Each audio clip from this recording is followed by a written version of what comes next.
আমি সেই মেয়ে, বাসে ট্রেনে ট্রামে রাস্তায় যাকে আপনি রোজ দেখেন, যার শাড়ি, কপালের টিপ, কানের দুল আর পায়ের গোড়ালি আপনি রোজ দেখেন, আর আরো অনেক কিছু দেখতে পাবার স্বপ্ন দেখেন। স্বপ্নে যাকে ইচ্ছে মতন দেখেন, আমি সেই মেয়ে।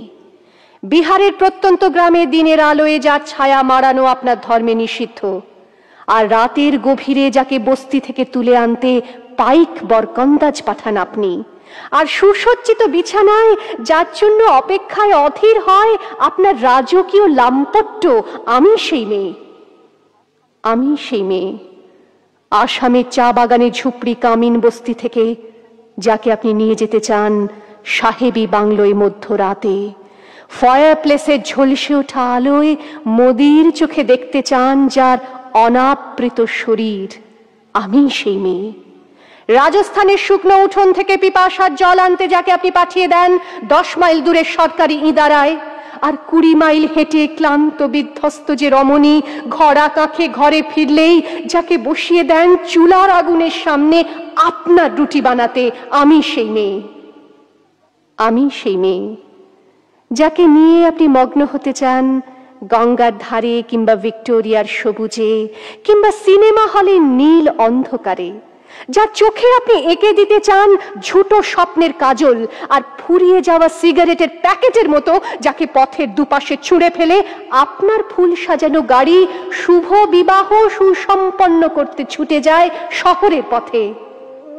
কোণে দেখা আলোর গোধূলিতে একা দাঁড়িয়ে থাকা, আমি সেই মেয়ে।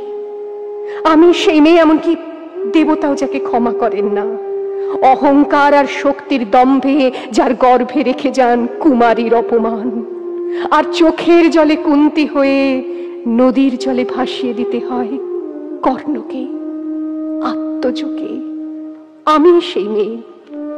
সংসারের অসময়ে আমি ভরসা, আমার ছাত্র পড়ানো টাকায় মায়ের ওষুধ কেনা হয়, আমার বাড়তি রোজগারে ভাইয়ের বই কেনা হয়, আমার সমস্ত শরীর প্রবল বৃষ্টিতে ভিজতে থাকে, কালো আকাশ মাথায় নিয়ে আমি ছাতা হয়ে থাকি, ছাতার নিচে সুখে বাঁচে সংসার। আপনি আপনি আপনি আপনারা আপনারা আমার জন্য অনেক করেছেন।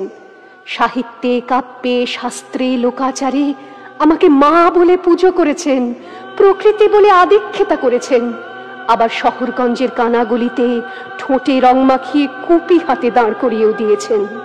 হ্যাঁ, আমি সেই মেয়ে। একদিন হয়তো একদিন, হয়তো অন্য কোনো একদিন আমার সমস্ত মিথ্যে পোশাক ছুঁড়ে ফেলে দিয়ে আমি হয়ে উঠব সেই অসামান্যা।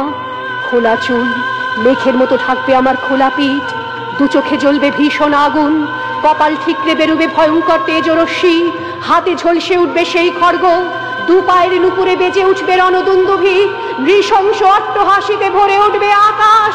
দেবতারাও আতঙ্কে স্তব্ধ হয়ে বলতে থাকবে, ওয়ামেঘ প্রভাং ঘোরাং মুক্তকেশিং চতুর্ভুজাং কালিকাং দক্ষিণাং মুন্ডমালা বিভূষিতাং।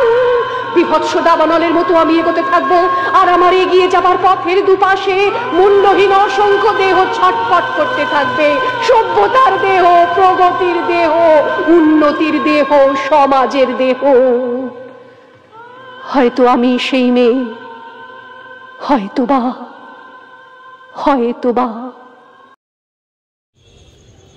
নমস্কার। আজকে আমাদের সপ্তপুরীর সকল সদস্য এবং সদস্যদেরকে নিয়ে একটা মোমবাতি মিছিলের মধ্যে দিয়ে এত বড় একটা ঘটনা ঘটে গিয়েছে, তার জন্য আমরা ধিক্কার জানাই। এবং আজকে যে 15ই আগস্ট, এর মধ্যে বিভিন্ন ছেলেমেয়েরা আমরা একসঙ্গে থেকে আমরা পতাকা উত্তোলন করেছি, আপনারা আগেও দেখেছেন। আর বিশেষ করে আজকে এই যে আরজি কর নিয়ে যে ঝামেলাটি চললো, যে ধর্ষিতাকে নিয়ে এত বড় একটা ঘটনা ঘটেছে, সেটা নিয়ে আমরা ধিক্কার জানালাম।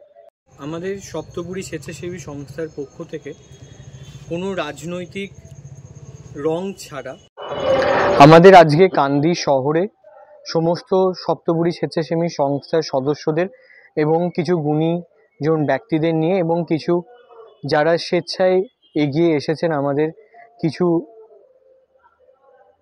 মা, তারা আমাদের আজকে তাদেরকে নিয়ে আজকে জাস্টিস ফর আরজি করের আমাদের সেই উপলক্ষে একটি মোমবাতি মিছিলের আয়োজন করা হলো। এই মিছিলে কোনো রাস্তায় পথ অবরোধ করে, কোথাও ভাঙচুর না চালিয়ে, কোনো দোকানপাট বন্ধ না করে, কোনো স্লোগান না দিয়ে আমরা মোমবাতি মিছিলের মাধ্যমে আজকের এই জাস্টিস ফর আরজি করের জন্য আমরা আজকের এই মোমবাতি মিছিলের আয়োজন করেছি।